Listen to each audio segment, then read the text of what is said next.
everybody, and welcome to Chef AJ Live. I'm your host, Chef AJ, and this is where I introduce you to amazing people like you who are doing great things in the world that I think you should know about. My guest today is Oonagh Duncan, and she is the author of a fabulous book called Ditch the Diets. Please welcome her to the show. It's very nice to meet you. I don't even know how I heard of you, but I did. I don't know either. We've been chasing each other for years now, I think. So I'm so glad to finally be on your show. Yeah, thank you. I think if memory serves me, maybe you wrote an article for T. Colin Campbell's website. Could that be a possibility? Yeah. That would be it. Yes. So I think that's probably where I first heard of you. Well, in case my audience hasn't heard of you, before you share your wonderful presentation that you have planned, tell us when you became vegan and why, because I always love to hear those stories. Well, you know what? So I was very anti-vegan. I considered myself a foodie. I didn't want to be seen as picky. I loved traveling and just like pointing to anything on the menu. And I thought I was very adventurous and all that. And then I was an actor and I took a mindfulness meditation for artists class that was held at my local hospital. And one of our exercises was to have a mindful meal. And so I made this lamb curry and I was really proud of myself. I thought I was a big foodie. And I remember I picked it up and I was like, okay, so this is lamb. And then I was like, it's lamb. And I was like, oh my God, it's lamb.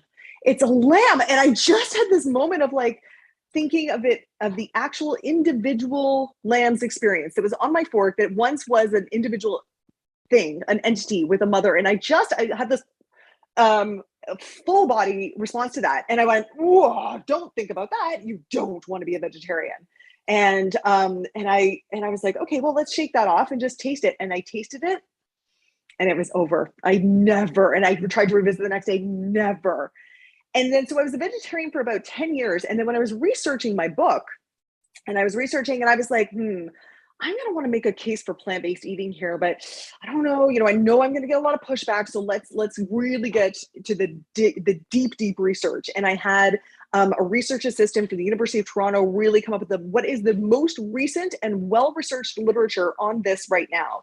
And unequivocally, it came back, not vegetarian, but plant-based eating. And so when I had that, and then that's when I switched to vegan, purely because I was like, you know what, I already believe in this. And now I have so much to back it up. I just have zero question in my mind.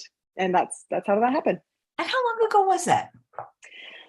That would have been in about, I switched to vegan in about 2017, 16, I would say. Yeah. Nice. Had you heard about the vegan diet before, or it just wasn't something that interested you? Oh, for sure. Like I said, and my mom was a vegetarian kind of way back in the day when no one was a vegetarian. And I always kind of made fun of her for it. And like I said, I had an idea in my head about vegetarianism and veganism that I have since proven to not be true. I kind of thought, like I said, I had negative connotations about it, but I was also young and dumb. I had negative connotations about non-smokers. You know what I mean? And since then I've completely changed my mind about that as well. So it's just, you grow up, you evolve, and you realize and for me, the switch to vegetarian, it was so irreversible in every part of my body. And it felt like a spiritual epiphany, which is something I don't really talk about with my audience because they don't want to hear about that. They want to hear about being healthy. And that is what my research has backed up. So it started as a spiritual epiphany, and now it's in my head, it's in my heart, it's every part of me. Yeah. So different people start for different reasons, the environment, the health, their health, the animals, and then they usually end up getting the other two pieces in place after they've been vegan for a while. That's it. Yeah, exactly. Did you notice any improvements in how you looked or felt when you changed your diet? You know what? I would say, oh my gosh, I felt like I could taste more. I just had this appreciation. I think that when you have an omnivore diet, the centerpiece is always the animal protein, and then you kind of build around it, and kind of vegetables are like garnishes to the main event.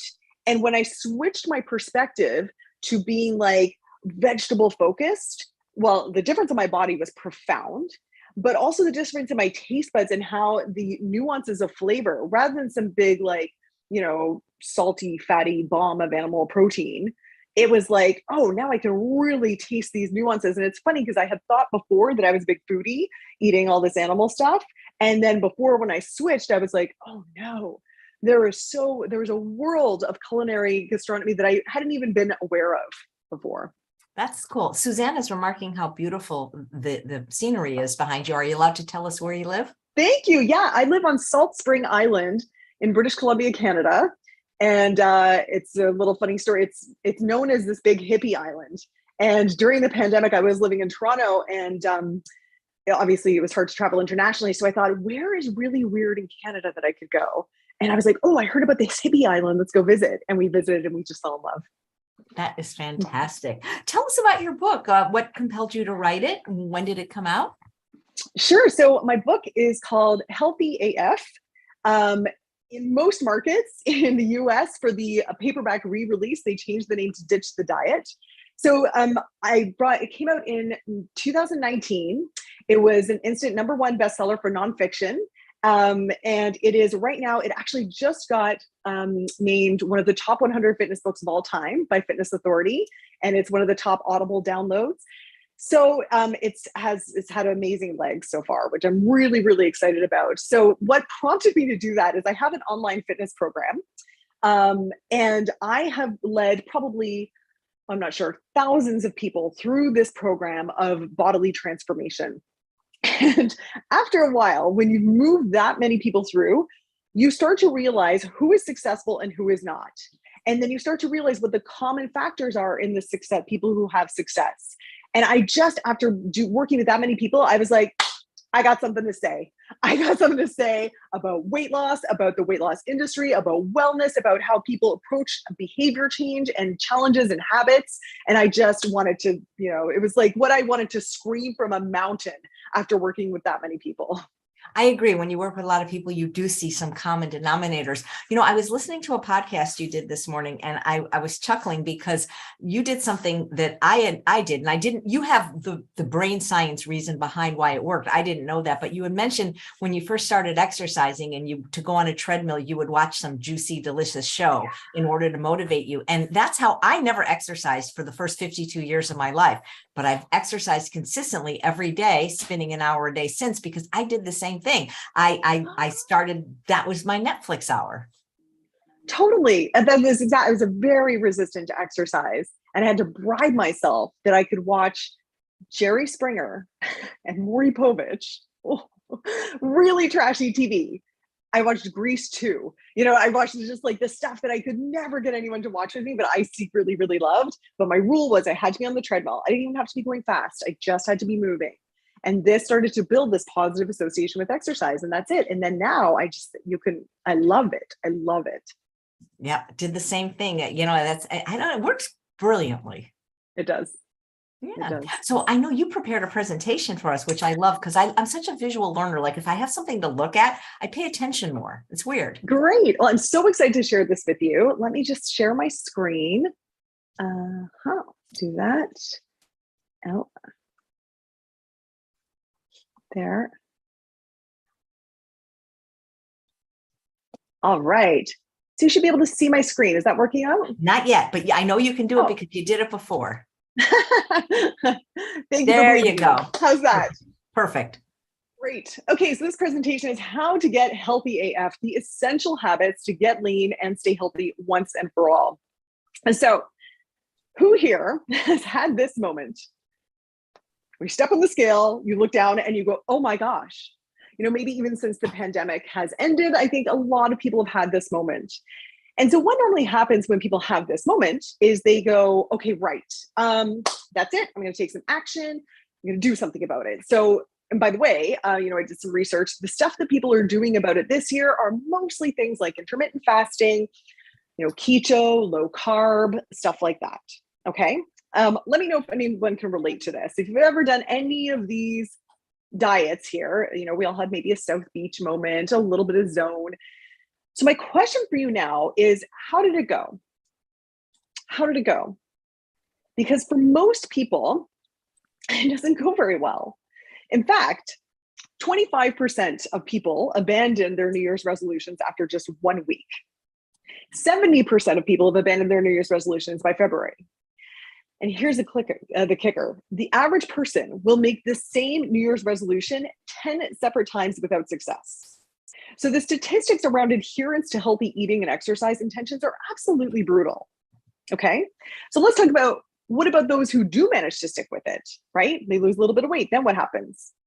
Well, I think a lot of us know what happens, right? This before, after. Only 1% of people who lose weight on a diet will end up keeping that weight off. And most people will regain it with more than they've originally lost. Now, this is the fact that really breaks my heart. Even after a heart attack, only 14% of patients will make any kind of lasting changes around their eating and exercise. So I don't know about you, Chef AJ, when I hear that, I think, are you kidding me? Like, are we to assume then that 86% of heart attack victims have a death wish, that they don't want it badly enough? Because people think, if you want it badly enough, you'll make it happen. But I don't think so. I think these heart attack victims, they really want it. It's not a matter of not caring. I don't know if you've ever had a weight problem, but I did when I was younger. And there were times in my life when I would have rather lose 20 pounds than win the lottery. I really, really cared. It's not that people don't want it. So why don't people stick with it? Are we just generally weak-willed, disgusting creatures who can't do what we say we're going to do? Tell me if you've done any of the following. You try discipline. You think, no bad food for me, please. I'll have the fruit or whatever, right? Or you try motivation. You think, okay, I'm going to work on my Pinterest board. I'm going to put these inspiring images and quotes, and I'm going to motivate myself. Or you tell yourself, I just need more willpower. If only I had more willpower, then I would stick to it. But here's the problem. Discipline, motivation, and willpower eat up enormous energetic resources. So as soon as anything else happens in your life that requires any kind of energy and focus, like you've got a big project at work, you've got you're moving, something's going on with your family, then you fall off the rails. It looks a little like that. Can anyone relate? The other thing here, guys, is that this is just not how success works. We've got this thing programmed in our minds from watching movies. The part in the movie when they play the fast music and the hero gets in amazing shape, there's G.I. Jane and the Karate Kid and that moment, right? So we've been brainwashed to think, if we can just have this burst of discipline, motivation, willpower, then we'll be ready to go. Okay, here is the reality. We are what we repeatedly do. Excellence is not then an act, but a habit. That's Aristotle. And sometimes I tell people it's all about habits. And people get a little like, well, that's the secret, habits. People think habits are boring and they don't deliver the dramatic results. So that's why I wanted to show you my client, Susan. So Susan had been trying to lose weight for years, and she was pretty active, and she would try all those latest trends, all those books I showed you, she did all of them. But it wasn't until she developed the consistency that she got with habits that she created with me that she achieved this massive shift. And by the way, this was in 28 days and over the holidays, and she's still going strong. So here are my goals for this presentation. I want to prove to you that getting in shape is way easier than most people think. It just takes different habits. And I want to prove to you that you can consciously choose your habits and then put them on autopilot. So no motivation required. So before we go any further, I'll just tell you a really quick bio in case we haven't met before. So my name is Oonagh. I'm the founder of the Feel Good movement. I am the #1 best-selling author of Healthy as F, or Ditch the Diet. I've won multiple awards in my industry. I have edited magazines, blah, blah, blah. But what you might not know is that I am also someone who had kind of bad habits, and I had to transform them. This is the reason I'm so enthusiastic about habits, because I had that pattern of trying to discipline myself into a new program, going full steam ahead, and then ending up worse than I was before. And it just doesn't work. And it wasn't until I developed good habits that I was able to make the changes you can see right here. So this picture here on the left is me in my early working years. I'm in my 20s there. And this picture here on the right is me right now in my mid 40s. And here is my hand on my heart truth. I work way less at being fit today than I did back then. Because the beauty of habits is that they are automatic. You don't have to think about them. You don't have to try so hard.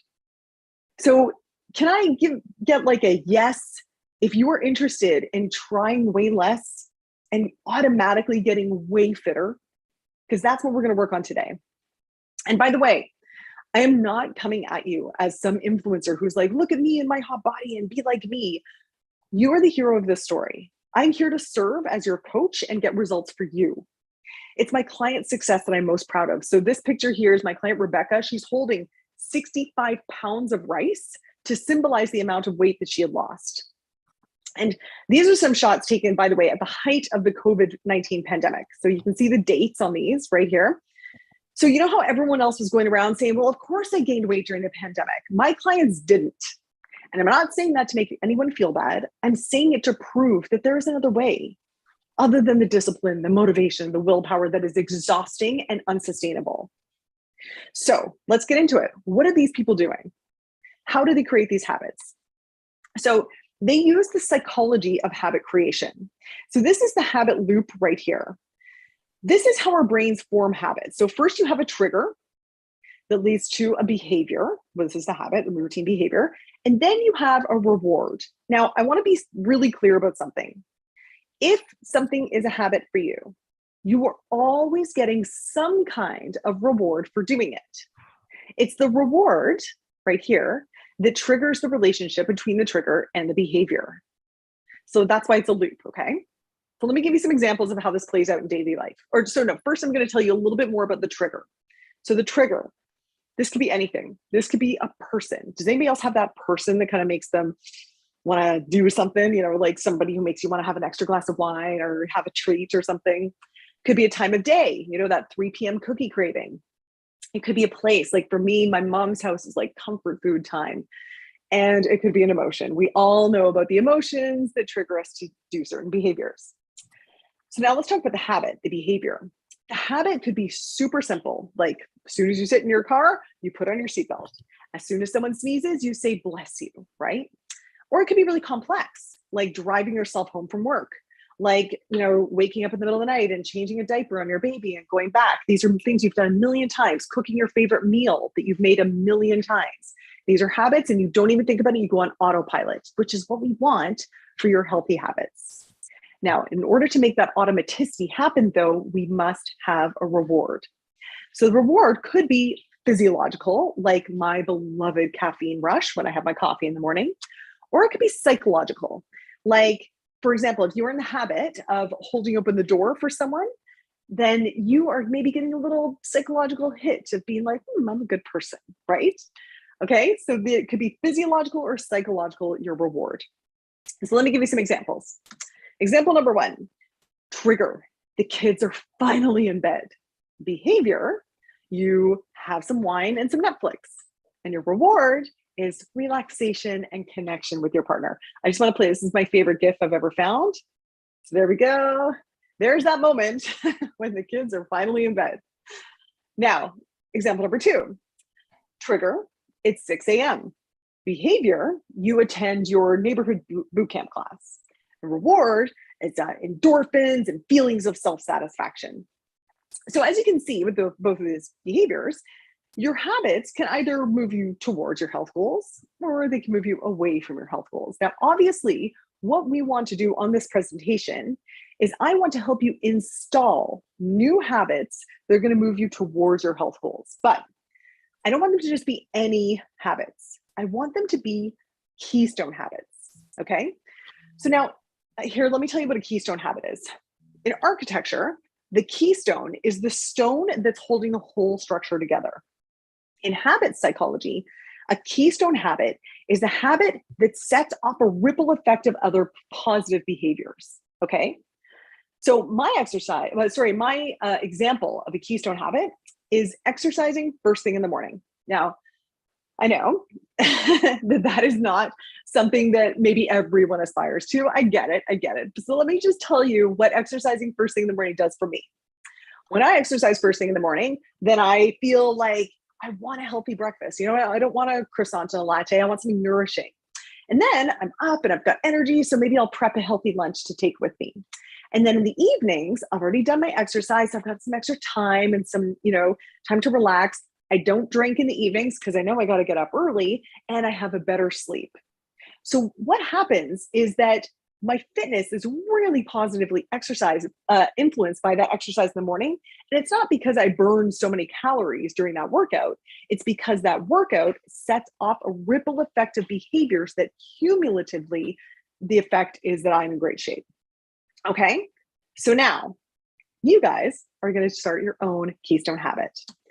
So I want you right now, like, you're here. It's one thing to sit and passively listen to me, and you will get so much more out of this if you actually get a piece of paper, open up a window in your browser, and let's do this actively right now, okay? I want you to create a new keystone habit loop, okay? So what I'm going to tell you are the 3 most important keystone habits specifically for weight loss. Now, I'm just going to take a little side note here and say that in my book, I talk about the 7 habits of highly healthy MFers. Now, just to state the obvious, my book is really heavy on the swearing. So if that's not for you, no problem. I'm going to tone it down for this presentation.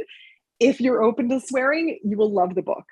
For the purpose of this presentation, though, I'm going to present 3 of the 7 keystone habits for your consideration if your goal is specifically fat loss and body composition changes, as it is for many of my clients. Number 1 is meal prep. So, dude, if you fail to plan, you plan to fail. That's when snackcidents happen. Listen, if you've got good food ready, prepped, and ready to go in the fridge, what are you going to eat? You're going to eat good food because it's there, it's ready for you. If you don't have good food prepped and ready to go, you're going to eat whatever is available when you get hungry. And all you got to do is look around at society to notice that what is available to us is not always the best option, right? So I'm going to give you an example of how the power of actually prepping your food in advance. And this is my client, Kim.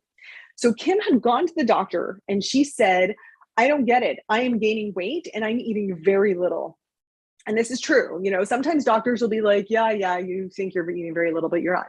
Kim was tracking her calories in MyFitnessPal, and she was actually eating like 1,200 calories a day. And if you don't know about calories, that's really very few calories for a grown woman. So she was all like, she'd skip breakfast. She'd have like a muffin and a latte, maybe around, 10 a.m. She'd have a protein bar or 2 during the day because she's really trying to lose weight. And then she'd have like a lean cuisine ready to make meal at night. And she was still gaining weight and she didn't know what was going on. So she went to her doctor, said, what's going on? Doctor didn't believe her, said, I think I'm going to give you some appetite suppressant pills. Seriously, even though she had no appetite. And she decided before taking the drugs, she would try my 28-day transformation program. And this is her a year after that. And the habit that she gained was prepping homemade, nourishing food in advance and feeding her body the food that it needed. Okay. Habit number 2 that I want you to consider is consistent exercise. Okay. This doesn't have to be hard. It doesn't have to be cool. It doesn't have to be like, CrossFit or whatever the latest cool exercise is. It just has to be consistent. So let me give you an example of this. This is Terry. And Terry said she could never get a consistent habit off of the ground because I don't know if you're like this. Maybe you are. There's a lot of people who are like this. She had kind of a type A personality. So when she was like ready to jump on an exercise wagon, she would just go for it. And she would go too hard, too fast, and she would get injured like every time. So what I advise for Terry is to do the super easy version of my signature training program so she could build the habit with consistency. And even with her not going so hard, so fast, with consistency, she lost 11 pounds and 7 inches of belly fat in 28 days. The third habit I want you to consider is portion control. So I talk about this all over my social media and stuff like that, all over my blog. So I won't go too deeply into it here, but this is the number 1 reason why people who are active and they eat really well, and if they still have excess fat, it's almost always that they are overeating, okay? So the most simplistic guide would be this guide right here. I want you to have big 2 heaping handfuls of veggies. Maximum of fist-sized amount of carbohydrates. So this is fruit, this is rice, yes? Protein, it's got chicken there, but we would use like fake chicken or tofu or whatever. The size of your palm, including the diameter and the thickness. and fat would be the size of your thumb. Now, just look at this for a second. Look at your cute little adorable thumb. Check that baby out. And I want you to look at it and think, that is my avocado serving, right? It's not half an avocado. So even though we're eating really healthy with a plant-based diet, we have to watch portions. And let me give you an example of this. This is Natalie. Natalie was always really, really healthy, but she was a stress eater. And during this year, she went through a really, really horrible divorce, like a horrible divorce. She got taken to the cleaners financially, really dirty fighting. So if you're a stress eater, that is going to kill your portion control, right? But if you have healthy habits, you have different ways of dealing with your stress. And this is how Natalie looked at the end of her year. So I hope as I'm talking here, you're starting to get some ideas about what the best keystone habit would be for you. The habit that you know, if you did it consistently, it would just change everything. But there's a couple of things I want you to keep in mind, okay? So I want your habit to be realistic. So instead of saying, okay, portion control, okay, I'm gonna measure my food at every meal. No, just think, you know what? I'm gonna fill half of my plate with vegetables. I'm gonna do 2 heaping handfuls of vegetables at every meal. Perfect. I want your habit to be daily. So if you're thinking food prep, instead of saying, okay, I'll spend all Sunday cooking a whole bunch of casseroles, instead, I want you to think, I'm gonna pack a healthy lunch every day. And I want it to be specific. So if you're thinking consistent exercise, instead of you saying, okay, my habit is I'm going to start exercising, I want you to think, I'm going to do my 20-minute at-home workout every morning before my kids wake up, for example. Make it specific. So right now, I want you to pick your new keystone habit. What is the low-hanging fruit? What do you know? And you probably already know this. What's going to make the biggest difference right now? Because once you get that difference, you're going to feel that motivation, and then it's all good. It's going to be like that rolling snowball effect. That is a keystone habit. That's the power of the keystone habit. So once you've got it, once you've written it down, now we're going to figure out what is going to trigger your new keystone habit. So here's some rules about triggers. Again, I want your trigger to be daily. Okay. So not after I get to work, something like after I shower, assuming that you shower daily. And make it specific. Don't say I'm going to do my new healthy habit at night. Say I'm going to do it right after dinner. Okay. And make it realistic. So don't tell me that you're going to exercise after you've cleared out all your email, because we know inbox 0 doesn't exist. Maybe when you sit down at your desk. Okay. So here are some great ideas for triggers. Things like soon as I get up, right after I shower, right after I brush my teeth, right after breakfast, right after I get dressed, right after I walk the dog, when I sit down to lunch, right after dinner. So what we're doing here is we're habit stacking. We're taking something that's already happening in your day every single day, and we're just going to stack something on top of it. That's how it's going to happen. But it's not going to happen unless we can figure out a way to make you feel rewarded. This is so critical. And this is the most, when people tell me that they are falling off the wagon, it's almost always because they have not figured out the reward part of their healthy habit loop. Because we are so funny about rewards. You know, we all think, you know, I'm an adult. I don't need lollipop to go to the dentist. I'll do my exercise because I'm supposed to do my stupid exercise, right? But remember when Chef AJ and I were talking about how neither of us were, let's say, I don't want to speak for you, Chef AJ, but I'm thinking I certainly wasn't somebody who was naturally drawn to exercise. I was out of shape. It was psychological torture and physical hell. I really hated exercise until I figured out how to make it rewarding by watching my trashy TV while I exercised. Okay. So here are some rules about rewards. It has to be delivered immediately. So either during your habit, like the trashy TV with the treadmill thing, or immediately afterwards. So if you tell yourself, okay, if I get up at 6 a.m. to do my workout, then I'll reward myself with a nap later on the day, it won't work. Your brain will not associate that as part of the habit loop, okay? It also has to actually be a reward. So if you tell yourself, well, if I have a salad for lunch, then I'll reward myself with an apple for dessert.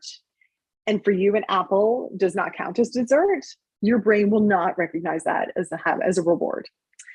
And the more you can make it social, the better, the more it amplifies the reward. And I know that feels weird, and I'll tell you more about that in a second. So here's some great rewards.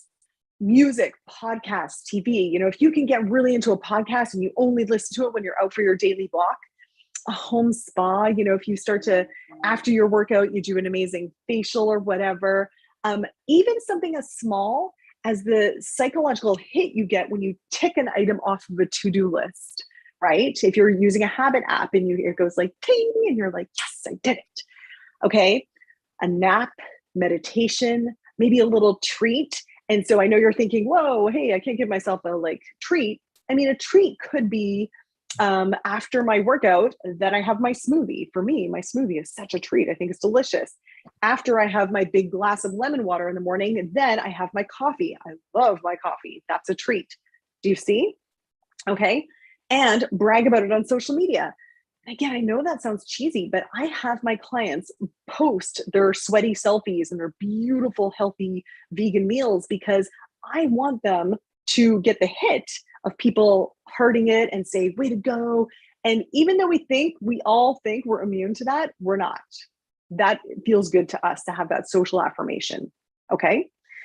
So now at this point, I hope you have come up with the habit, your new keystone habit, what is going to trigger your new keystone habit, and what is going to reward you. And when you've got that, give me a little yes or something in the chat. I'm sorry, I can't see the chat right now, but if you participate, you will get more out of it, and I'll see the chat later. So once you've got that, give me a yes, and this is you, ready to rock.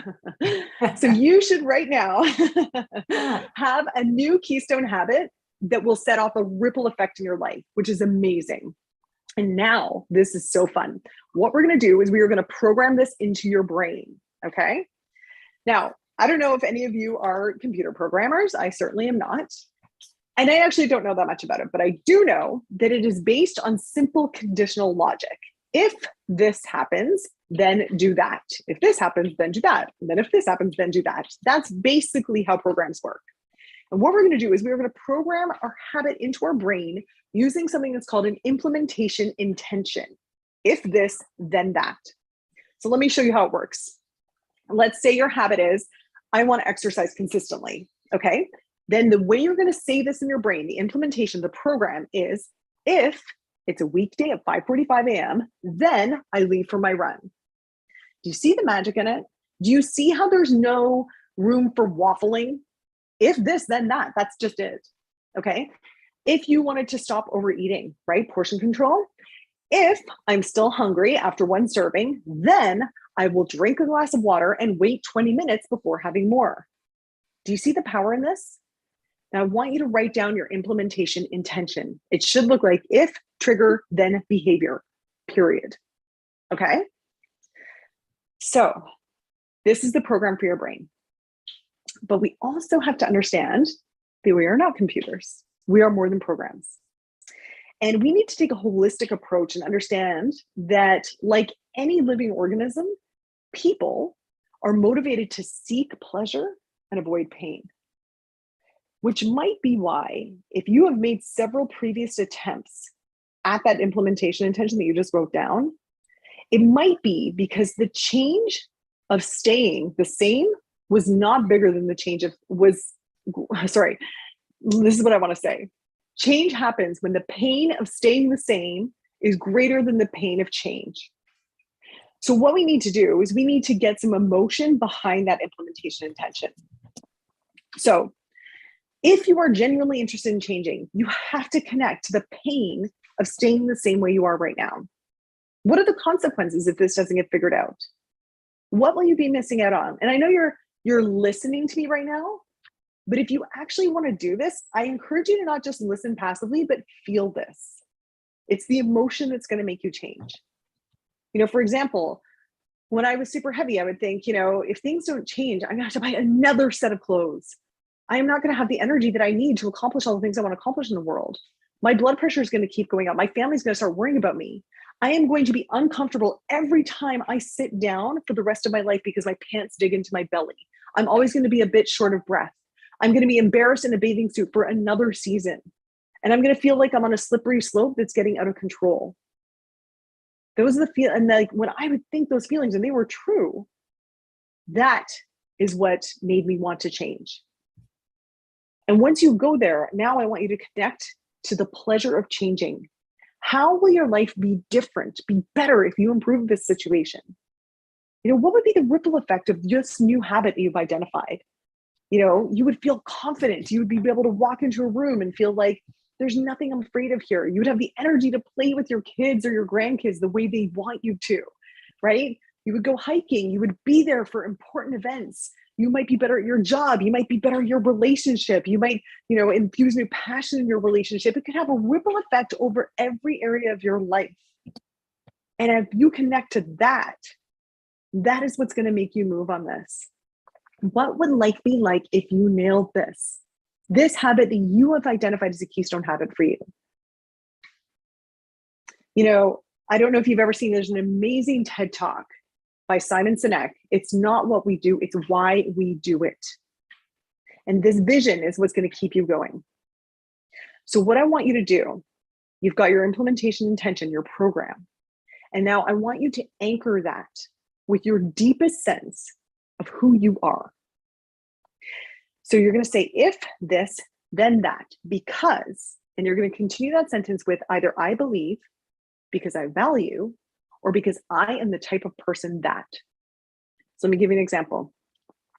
If it's a weekday at 5:45, then I leave for my run, because I am the type of person that will do anything I can to be alive and healthy for my kids as long as they need me. If I'm still hungry after one serving, I will drink a glass of water and wait 20 minutes before having more, because I value the gift of my body and I'm not going to practice self-harm by overeating. So I hope you heard a little bit of the emotion in my voice when you read your implementation intention with that, because I believe, because I value, because I am the type of person that, it should feel like a kick in the gut. It should feel like it's going to drive you forward. Okay? The implementation intention is like the program, the map, and it's the emotion that is going to drive you forward. So let me recap here. And before I do, I just want to remind you, none of this stuff that I just taught you, it's not theory. This is what I do. I have received multiple industry awards for, and most importantly, I have had thousands of 5-star reviews from thousands of my clients. I help people who were stuck, who believed they couldn't change, develop lifelong habits that have completely changed their body and their health. And right now, even though you're maybe just listening to this presentation right now, you're part of it. Okay, you've already started this journey because you now know that it is not about discipline, it is about habits. And that in order to create a habit, you need a trigger, a behavior, and a reward. And the specific habits that you want to create are keystone habits. And the ones that I suggested for you are prepping your meals in advance, exercising consistently, and portion control. You also know that you can program these habits into your brain using an implementation intention. If this, then that. And then you fuel that program with emotion and a why that is connected to your deepest sense of self. Because let me tell you something, that is what distinguishes a diet from your habits. It's when it's part of your identity. Aristotle said we are what we repeatedly do. And the identity that I want for you all is not someone who's like trying to get healthy or just trying to stay healthy. It's someone who's just a healthy person, period, no matter what. And this is what I help people do in my program. It's called the 28-day transformation. And this is how I help clients create a new identity for themselves through healthy habits. It also guarantees to give you visible, measurable results in 28 days. And I've got a live program that starts next Monday. So let me tell you how it works and exactly what you get. You're going to get 12 weeks of meal plans, amazingly beautiful plant-based meal plans that are designed by a dietitian. And the grocery lists are all done for you. These are the plans that I use to get in the best shape of my life. And like I said, thousands of other people have used them to transform their bodies. The macros, the portion control, it's all done for you. And this is what can happen when you have a habit of feeding your body the nutrients that it needs. I already showed you Kim, but Josh here, Josh had tried every variation of the Atkins, paleo, personal trainers. He even did diet pills, Fen in the 90s. Anyone else? He did all of that. And every time he lost weight. And every time he gained it back and a little bit more. And then it eroded his self-esteem. So this is not Josh after 28 days. I want to be really clear about that. This is Josh after a year and a half, which means that Josh is in the less than 1% of people who keep the weight off because he gained habits that were programmed into his mind. So now, if you're anything like me, one of the first thoughts you'll have is, okay, is my family going to eat this healthy food? And this is why I added kid hacks to the meals, because we have family-friendly recipe bonus that comes with your transformation. And by the way, look what happens when one parent takes a leadership role and sets a new standard for healthy habits in their home. Look at the ripple effect. So these husbands here didn't even do my program. This is just them eating the amazing meals that came with the program. We got husbands who started working out. We got kids who start working out and cooking. It's the best thing. This is what can happen with the family when one parent takes the leadership role. And by the way, if you've got a busy family, this is my client, Raylene. She was like, I don't want to learn anything. That's what she said, literally.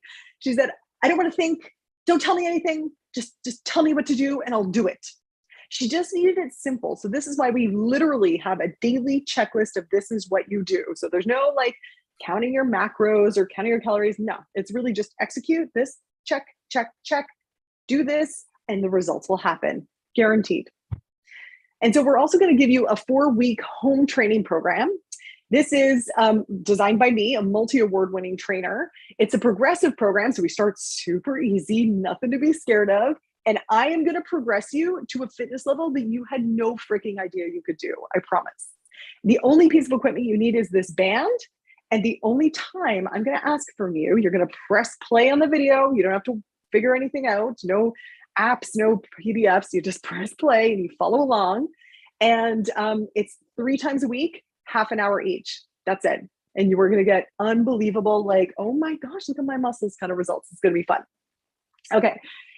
Also with this transformation, I have a bonus of the flat belly strong core program. So I added this because it's totally possible for people to work really hard and they see a little, changes here and there, but they don't see anything in around the belly. And it's actually your midsection that has the strongest association with cardiovascular health. So I really wanted to make sure that people are getting the results around there. So I've added this flat belly strong core program as an addition. And by the way, look what happens with this. This is Kathy. Kathy, she was already pretty fit. Like you can see, you would never think that's not a fit woman. But now Kathy's going into her 50s with a 6-pack. It's pretty unusual. And by the way, if you're looking at Kathy and being like, oh, I'm nowhere close to that, this is Diane. So Diane described herself as a 52-year-old obese, non-exerciser with degenerative discs and diabetes. Never mind all that. She lives in Gander, Newfoundland, and it's really hard to get fresh vegetables in Gander, Newfoundland at any time of the year. And not only that, even if it was easy to get fresh vegetables in Gander, Newfoundland, her husband didn't want to eat them. So a lot of people would say, you know what? I don't think fitness is going to be my thing. But Diane had a big event coming up and where she was going to meet the Canadian Prime Minister, Justin Trudeau. And here is that moment. So now, I don't know if you can tell, but Diane had lost a lot of belly fat between those 2 pictures. And she's so funny. When she sent me this picture, she said, Sophie won't be laughing the next time I get my hands on JT. So, there's a lot of times when people will be able to do a little health push for a big event, and then they fall off the wagon. And this is not what happens with my program. Because I met Diane 2 years later. And this is Diane telling me that she's now off of her diabetes medication. And, moments like that, the red carpet moments, the moments where you go off your medication, those are amazing. I'm so grateful for my job. But what actually makes up the better quality of your life is when you have those little wins, like the little satisfaction every day.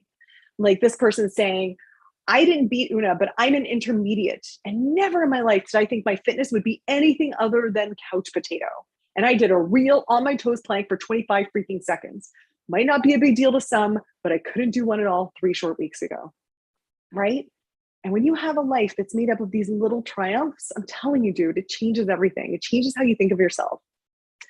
So just to remind you, with my program, you get 4 weeks of done for you nutrition, beautiful plant-based meals, signature home training program. You get the family-friendly recipe bonus. You get, I didn't even mention this, snacking solutions.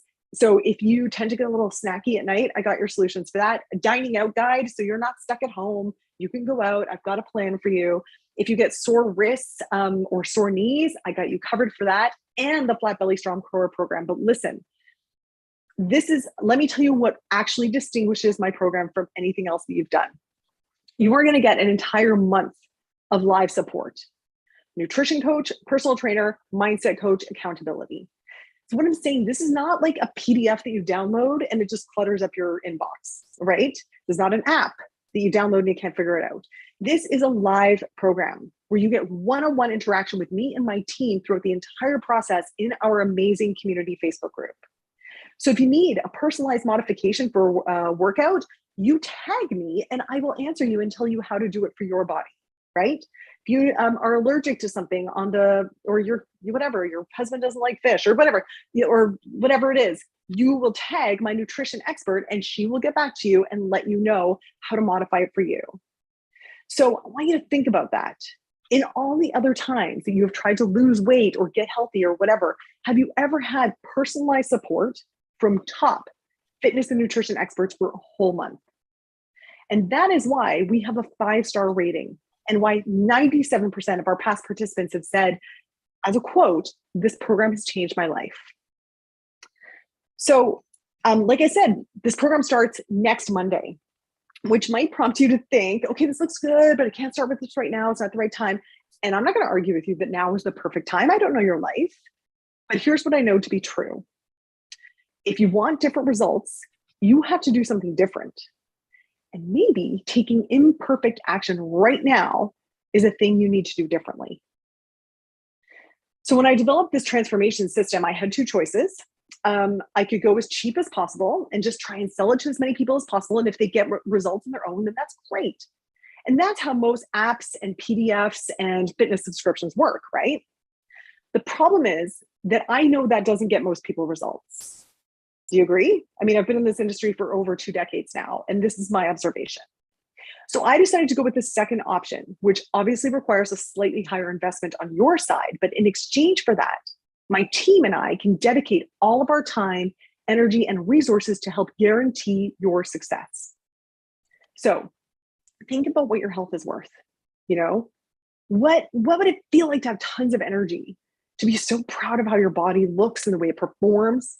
You know, people pay thousands of dollars for that, and usually it is worth it if they get those results. Absolutely. But I think that, you know, this kind of transformation should be available to anyone. And that's why I only charge $297 for the transformation. But because you guys are here live, I want to gift it to you for $100 off of that. So it's $197 US for the transformation for a program that has thousands of 5-star reviews and that 97% of people said it changed their life. And one more thing, because you guys took the time to show up live, if you register in the next 15 minutes, I'm going to give you another bonus, a little fast action bonus, and I'm going to send you a copy of my best-selling book in the mail just for showing up live.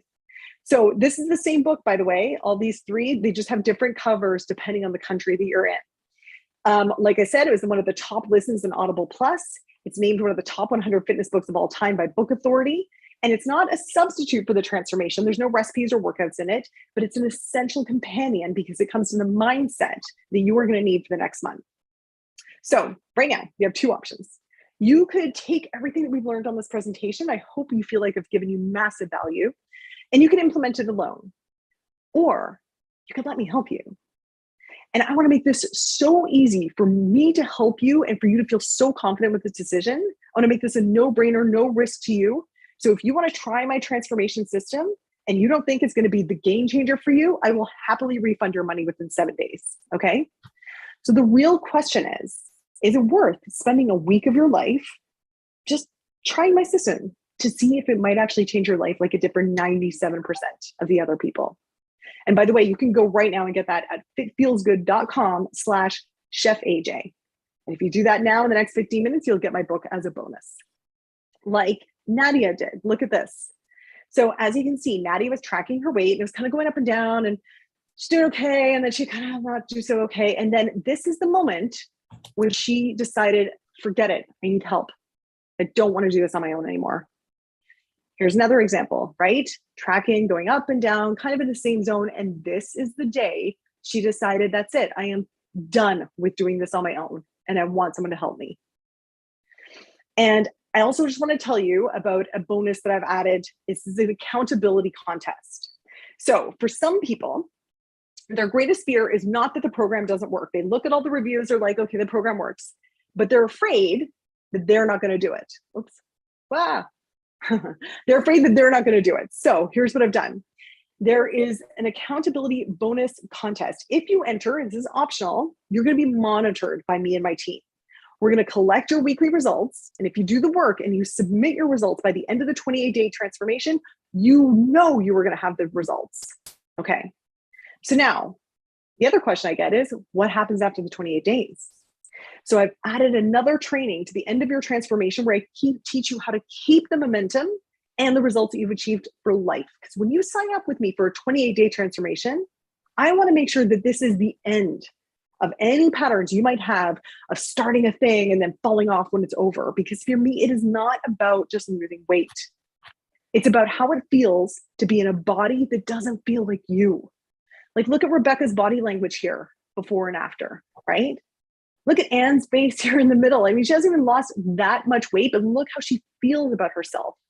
Look at Carol's sauciness in her after picture, right? This is how it feels when you've got this part of your life solved. This is not a problem for you anymore. So again, just wanted to let you know, 15 minutes. There you go. Yep. To grab the book bonus, I'm also giving you $100 off the program. You can grab that right now at fitfeelsgood.com/chefaj. And I am open for any questions you guys might have. Wow, thank you. This was a wonderful presentation. Thanks. And you're a wonderful presenter. Well, Annette said her problem is loose skin and belly fat. Yeah. So those are kind of two different things. So the belly fat, the first thing I'm going to get off the table is that it's impossible to target specific areas of fat. You know, sometimes people will say, okay, well, how do I get the fat off, like right here, for example, right?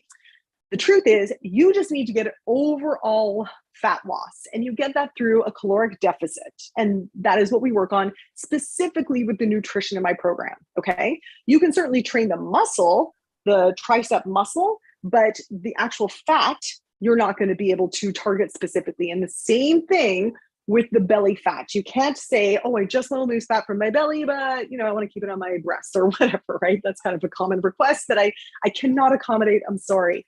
But so it's an overall fat loss. However, you can train the muscles underneath, and in the Flat Belly Strong Core program that comes with your transformation, I teach you how to target bloating, which is a big reason for the perception of excess belly fat.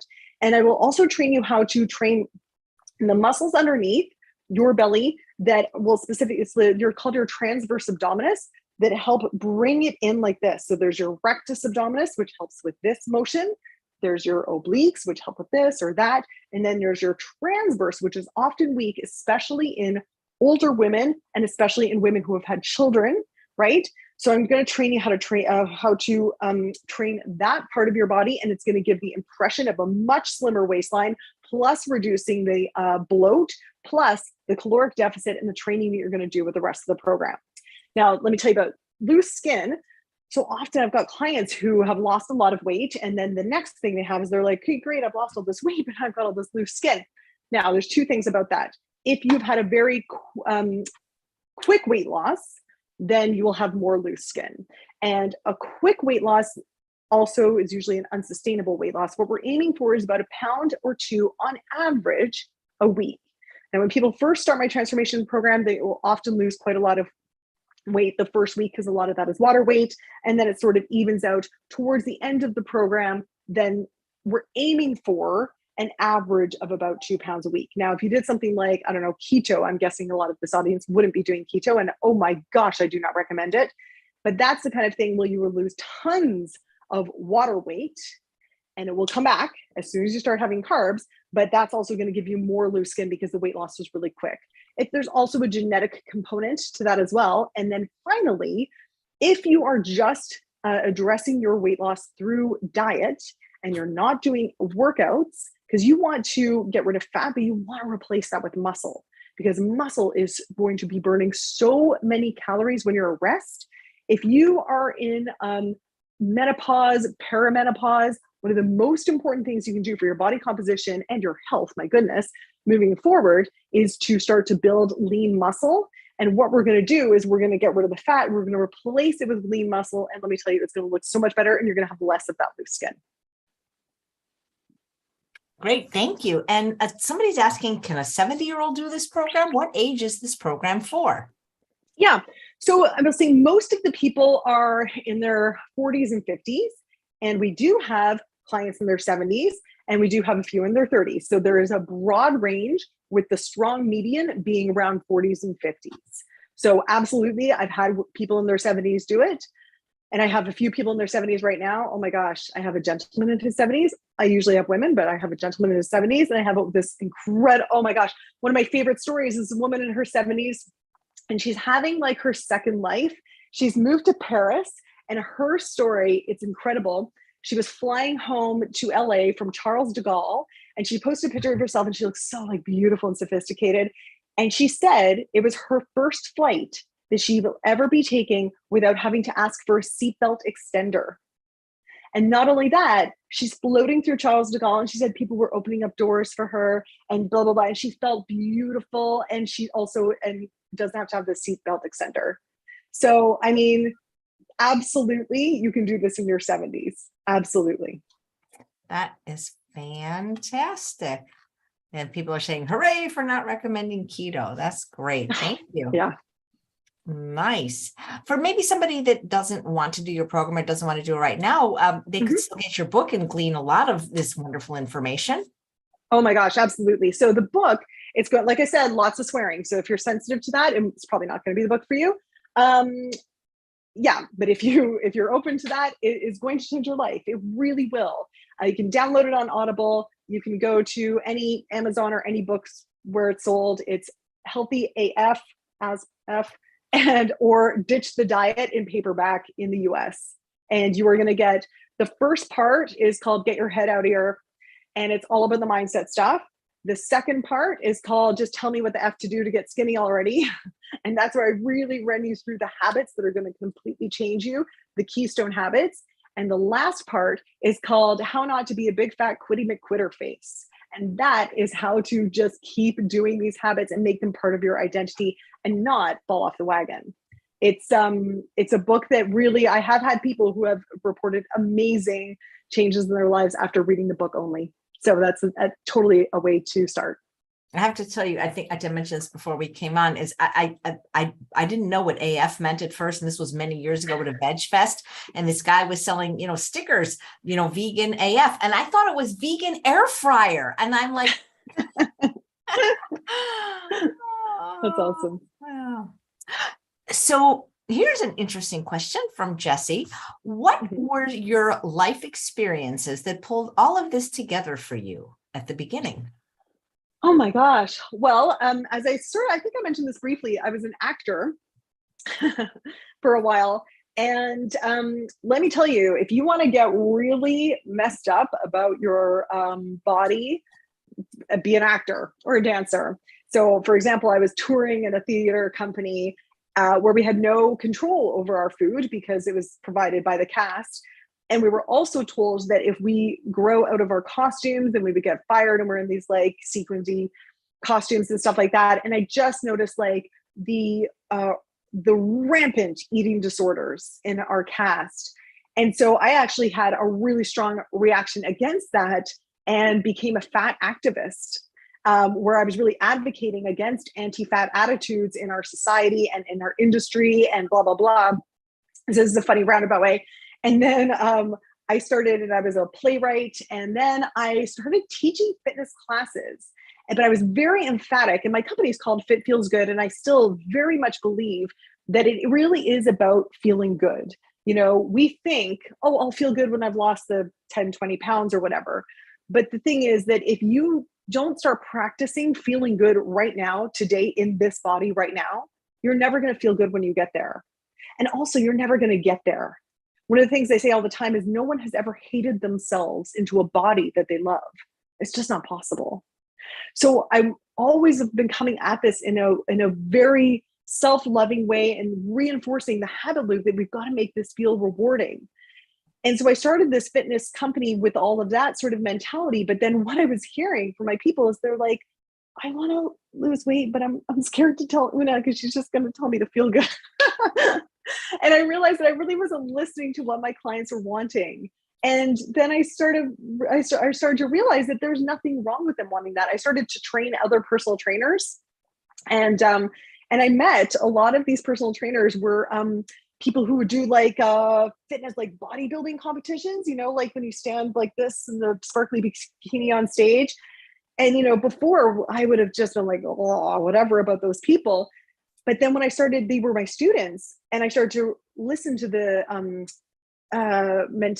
information. They were so smart and they learned so much. And I sort of realized that those kind of body composition goals are just as valid as the people who want to run a marathon or who want to just be healthier for their blah, blah, blah. So I have since shifted in order to accommodate that very valid goal and one that my clients really want. I was silencing them and I didn't mean to. And so now I teach people how to achieve their amazing body composition goals and love themselves exactly as they are and build the habits that will make them feel good for life rather than trying to punish themselves into a body that will never make them feel good. Thank you. Cheryl wants to know, what does a typical meal plan look like in a day for somebody who is vegan? Oh my gosh. Okay, so let me think. Oh, I love this food so much. Okay, so we start out with a big green smoothie in the morning because I want to get some vegetables and some protein first thing. And then for lunch, we'll have, oh my gosh, like wraps, like chicken. Sorry, not chicken ever. I don't eat chicken. Sorry, I don't know why I said that. Yeah, what kind of vegan are you? No, chickpea in a lettuce wrap. So it's chickpeas, avocados, salt and pepper. Sometimes I'll put a little tofu in there. So basically like this big, yummy protein bomb in a lettuce wrap. So you get lots of vegetables, lots of protein. And then for dinner, oh my gosh, we'll have this like smoky maple tempeh with broccoli and some spaghetti squash. That's one of my favorites. What are some of my favorites? Like, a tagine, which is gorgeous. What else? Coconut curry with tofu. I mean, the food is so good. It's so good. We've converted so many omnivores and vegetarians. The food is like, and grumpy husbands often, I won't be generalized, but I'll say that sometimes spouses get dragged along the journey and they are massive converts because the food is so delicious. And you're not going to be hungry either. You're not going to be hungry. What do you eat in a day personally? Same thing? That. Oh my gosh. Yeah, that. My smoothie every morning, and I have, big pile of vegetables and protein, and then some deliciousness for dinner, one of the recipes for my program. And they're like simple. And I don't actually, sorry, Chef AJ, I don't really like cooking. That's okay. I don't either. I mean, I really? batch cook. I mean, I just eat the same thing every day. It's so easy. Yes. So that's the thing. I don't really want to fuss around with cooking. So I want things to be simple and delicious and healthy. And in that, so that's, for me, it's most important that it's simple and it's healthy. And we have a nutritionist and dietitian on site. And for them, it's important that it's also delicious. So then I get the trifecta. Nice. Susanna said she loves what you said about practice feeling good in your body now. Cool. Yeah, it's essential. It is essential. And you know what? Sometimes people find that the hardest part. One of the questions I get often is like, so how am I supposed to love my body now when I just really don't? And what I say to that is it's like any other practice. You start small where you're at, and you build from there. Expecting yourself to go from a constant lifelong habit of looking at yourself in the mirror and going like, oh God, I can't believe I let myself go to whatever, to, standing naked in the mirror and being like, oh yeah, I'm feeling myself. Like that's really hard. That would be like expecting you to go from not being able to carry your own groceries to doing like full one-arm push-ups. Like you can't make that transition. That's for the bonus, by the way. 2 minutes to go grab the bonus, and you'll get my book as a bonus if you sign up in the next 15 minutes. And Mike is saying, who's watching live, the site shows the deal on one side, but it seems like it isn't enrolling with the discount. Is it too late? That's weird. If that experience is happening, it should be $197. If maybe, are you looking at Canadian? Because it could be, sometimes there's American and Canadian pricing, and sometimes Canadians will click the Canadian and think that it's not discounted. Either way, what I'll say is you will definitely be getting this for $197.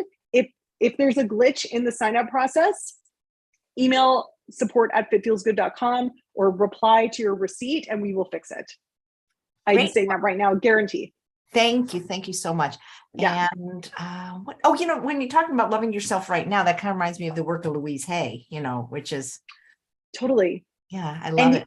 Mm-hmm. Yeah. And you can start small with thinking, I look good in this lipstick. My legs look nice when I wear heels. I've got great cleavage. Whatever it is that feels true, and then you just build from there. And it's like building any muscle. You start small and you just build and you practice, and some days aren't going to go well, and then some days really go well, and that's just the journey. But it is by far the most important practice you can do. Absolutely. I agree. So Oonagh, if people want to follow you, you have a social media presence? Is there a certain place that I should send them more to than another? Sure. Thank you. Yeah. On Instagram, I'm at OonaghDuncan.com. So Oonagh spelled OONAGH, Duncan, DUNCAN, at Oonagh Duncan on Instagram. It's probably the best social. Great. Last question. Do you have a US mailing address by any chance? Not a US one, no. Darn, because you get 2 free bottles of vinegar for being on the show, but they can US. So if you ever get a USPO box or visit the United States, I'll still make good on that and let me know. Thank you. Damn border. Thank you. I appreciate that. You're so welcome. Well, it's just such a pleasure meeting you. It was lovely to be on the show. Thank you so much. Absolutely. And thanks all of you for watching another episode of Chef AJ Live. Please come back tomorrow when my guest is Dr. Jessica Krant. Now, guys, whenever we have an MD on, there's lots of questions. So you need to send us the questions in advance. You simply do that by responding to the email we sent you this week saying who the